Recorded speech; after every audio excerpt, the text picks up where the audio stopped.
and welcome to Final Fights presented by Movies, Films, and Flicks. I am Mark Hoffmeyer, and joining me is a man who is just as confused as I am. It's Tom Trezemer. Hey, Mark, how you doing, man? I'm confused. About Van Helsing? Yeah, so the final fight, right? I get that this is a massive Stephen Sommers bonkers, out-of-its-mind film, but during the final fight, when Van Helsing, and Dracula square off, Van Helsing becomes a werewolf, which is fine because that happened prior in the movie, but his shirt rips off and he's just wearing jorts. When Dracula becomes an evil demon and he goes back to human, his clothes are fine. So is he wearing magical clothes? Yes, right? I mean, that's the obvious answer. I don't know if it's like Harry Potter magical clothes, but I think in terms of Dracula, there is a magical element to it. It's like you think back even to like Bram Stoker's Dracula, where Gary Oldman is transforming back and forth, from crazy bat creature to, wolf. Mm-hmm. He has his clothes in between that. And I think a werewolf is more like Incredible Hulk, where he transforms and he's like molting all that skin off of him and the fur's growing. He's like transforming from the inside out. Where do the clothes go? Into shreds. And then they probably have like those little goblin creatures. Probably like sweep everything back up and recreate the clothes later.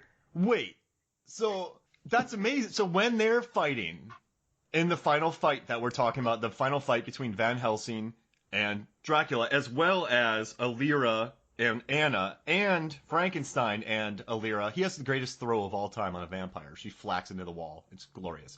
But you can watch this fight on YouTube, by the way. Just type in final fight Van Helsing YouTube, and you can kind of know what we're talking about. So you're saying his minions, the ones that are in Frankenstein's lab or his science room, they sweep up his clothes during the fight, and then when he goes back to being a human again, during that fight, they just toss a little something at him and it forms? It could be. It could be that, or it's just like he's burning through so many clothes that... I mean, I don't know if it's more for Dracula or it's Anna's brother that was the previous werewolf. Yeah. Because he's always getting clothes back somehow.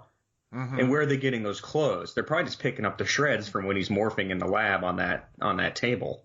Now, we're talking about a movie where Van Helsing kills Mr. Hyde. And logic and bone structure don't matter in this movie. There are electrical cables that get swung on like vines, and Frankenstein swings about a quarter mile, busts through a plate glass window, and double drop kicks a vampire. What's sad is he's breaking through the rose window of Notre Dame. Yeah, like they are destroying that poor church. So you write about wrestling. You're big into what, Iowa State? You're a big Iowa State. Iowa fan, Iowa Hawkeyes. A big Iowa Hawkeye fan. You write a lot about their wrestling.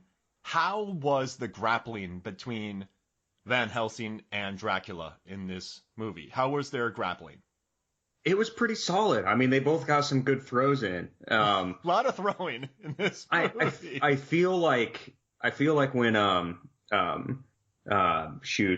when the werewolf turns into when he morphs into his wolf form, he's more aggressive and feral. I mean, not feral, but he's like going crazy. Yeah. So he kind of loses technique and his stance. But Dracula stays in it. I mean, he goes for those double unders. He gets a good like claw arm going and smashing him on the back of the head, going into a double under and throwing him. I mean, there's some good wrestling in it. It's solid. Now, I was a little worried here because when Dracula went on the offensive, so what happens is that Helsing turns into a werewolf and Dracula turns into a large bat form. In the beginning, the fight's pretty evenly matched. And for a while, Dracula almost has a mount on the werewolf and is just raining down punches on him, 2 punches. But then it seems like the rest of his strategy is to fly away. But that never works against the Wolfman. The Wolfman just catches him by the feet 4 times in this fight. And each time he grabs Dracula by the feet, Dracula goes, "Whoa, what's happening?" And he's surprised by it.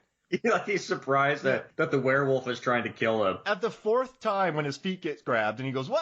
And you're like, come on, guy. You know better than this, Dracula. But would he have done better on the offensive? Because werewolves are the only thing that can kill him. So maybe he wants to get away from this werewolf, but he was having more success attacking. He wasn't countering. Does that make sense? Yeah, he would have been better on the aggressive instead of just trying to counter. It's like he would try to take the Wolfman's throws and punches, and then he would try to fly away instead of being aggressive, getting the space, and then taking to the air. It's like he would, for whatever reason, kept transferring back to human form, but he did that probably 5 or 6 times. Yeah. To have a little conversation. And then have his clothes come back. Yeah, not to bash the movie that way, because I really do enjoy it. Oh yeah. But I do have to question his strategy behind that and where he thought that was going to go. Now, let's get something out there. I enjoy this scene. I really enjoy this fight. However, when you're examining it, I don't think this fight was meant to be examined.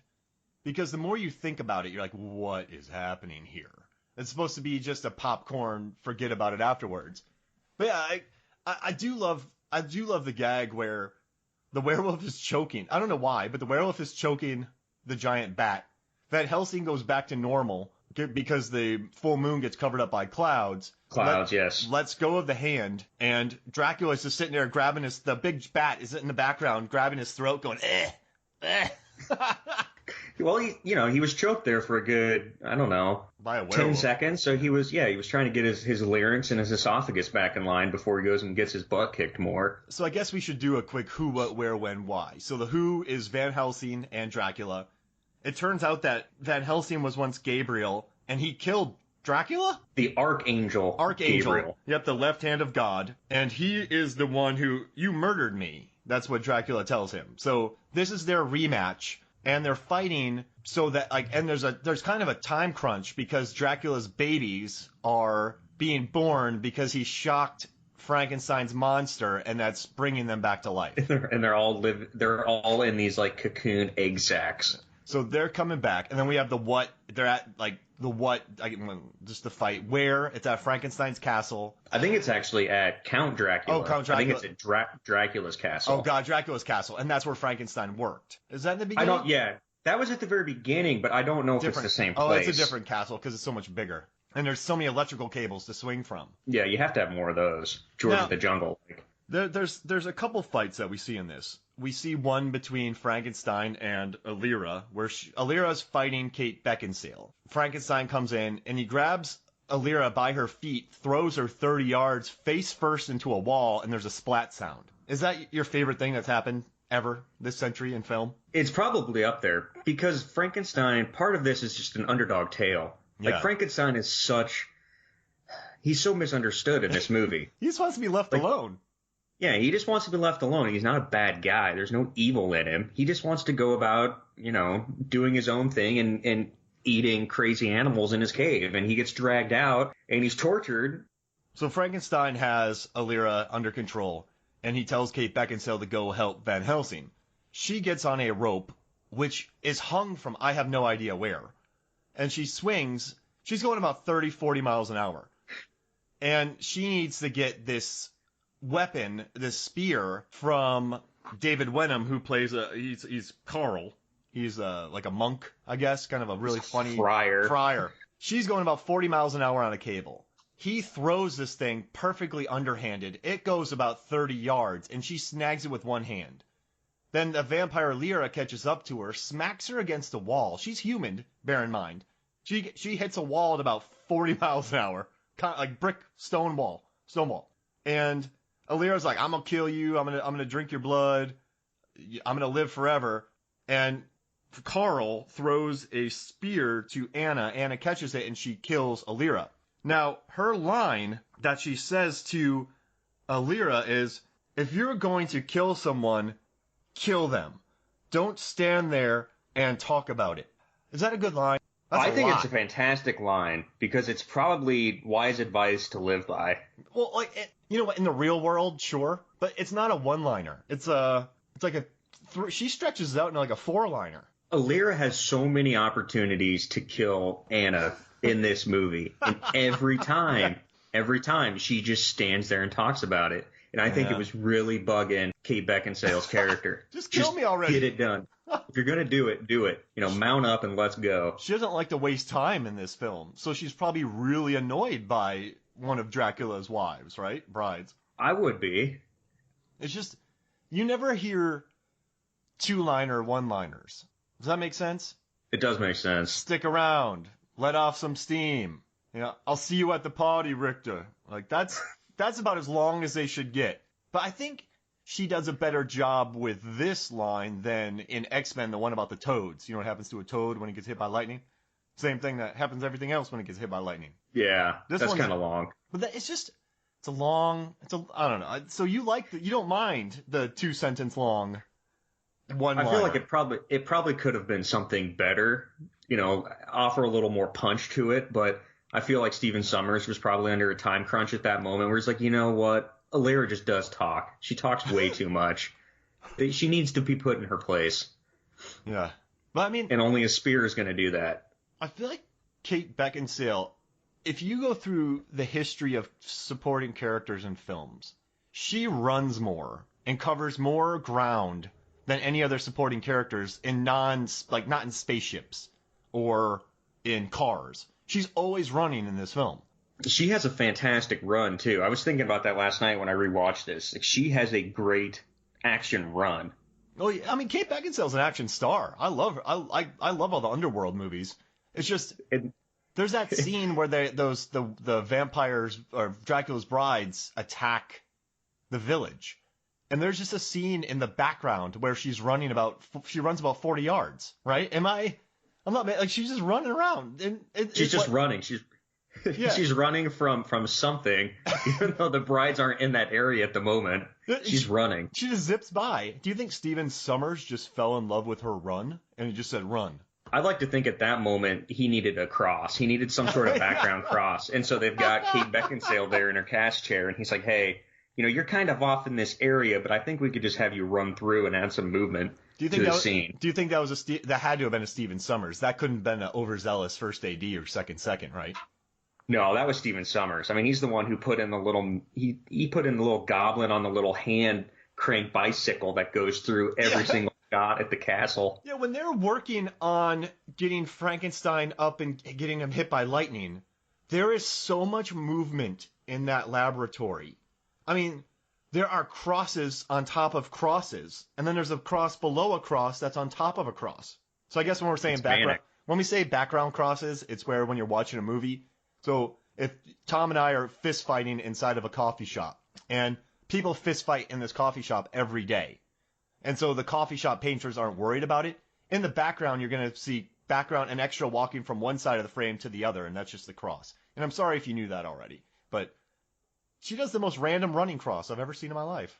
This is kind of funny. Since we rewatched it last night, she's kind of introduced right there, hunting a wolf man, and then she meets Van Helsing right there when the brides show up, and then she's immediately running. And my wife just looked at me and she goes, "There's no way she can do this." And I go, "Well, why?" She goes, "You can't run like that in a corset. It's just impossible."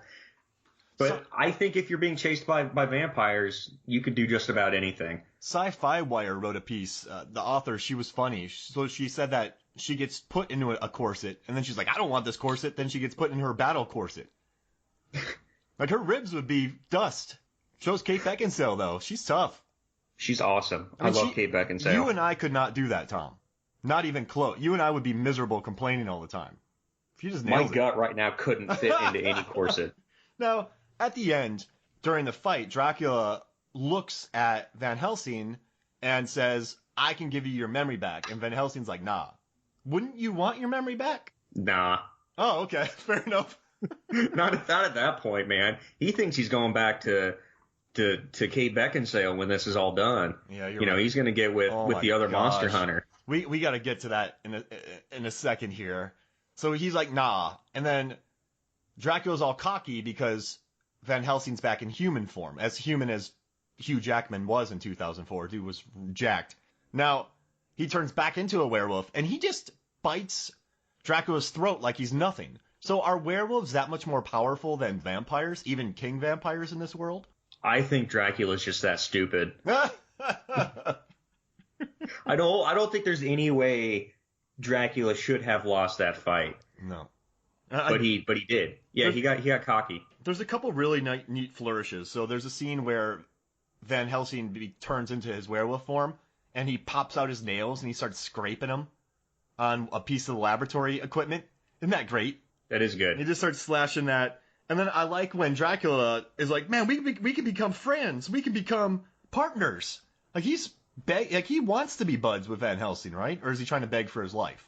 Probably a little bit of both. I think it starts off as being partners, and then it turns into the begging. But with Dracula, you just can't tell. You can't tell. He's so sly and deceptive. What do you think about Richard Roxburgh's accent? It's interesting. Who plays Dracula? It's an interesting accent. It's committed. It is committed. Do you wish this movie would have stayed in black and white, like in the beginning? No, because I love the use of color, especially with all like the science, the gothic scientific experiments going on. Okay. Like all the electricity is just like this deep, vibrant blue. All those egg sacs are like Ghostbusters green slime type. And when they gush at the end, they gush. They gush. There's a lot of goo. The use of colors I really enjoy. A lot of goo. Now, Dracula gets his throat ripped out. Dracula's dead. And Kate Beckinsale, Anna, runs up on him, and he just tosses her. And she dies. And you're thinking to yourself, she's not dead. She's coming back. And then at the end, they burn her up on a thing, and she's a face in a cloud. Is that one of the weirdest endings you can think of? It is. I actually remember watching this in theaters, and that ending absolutely devastated me. I was affected by that for a very long time, and even to this day, it may have emotionally scarred me to an extent, watching Kate Beckinsale get smothered by a giant werewolf. And you're like, but he just kills her. Well, did that have to happen? No, I don't know if they were aiming for a sequel at that point. I don't know what the reason was, and then maybe they'd go through like a whole resurrection thing in the next movie. Like, I feel like there was a reason behind it instead of a sudden tragic death that just kind of brings out the curse of Gabriel and Van Helsing. I don't know. And then that whole CG face in the cloud is so tacky. I didn't remember this. I watched this film in 2004, and I saw this movie about 2 months ago. We saw the last 20 minutes. And while we were watching it, I was like, that'd be funny if they actually did kill Kate Beckinsale, because she's obviously coming back to life. They're not just going to kill her. And then we keep watching the movie, and then her face is in the clouds. I'm like, that just happened. Like, they just did that. It's a weird...